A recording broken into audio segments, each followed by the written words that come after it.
பெண்ணென்று எண்ணி பேசாமல் வந்த பொன் வண்ண நேனி சிறையேவா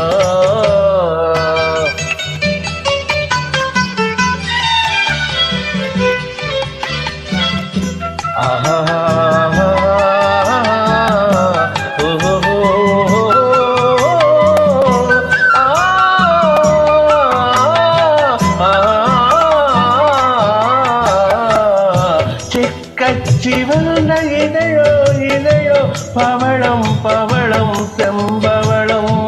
தேனிதோ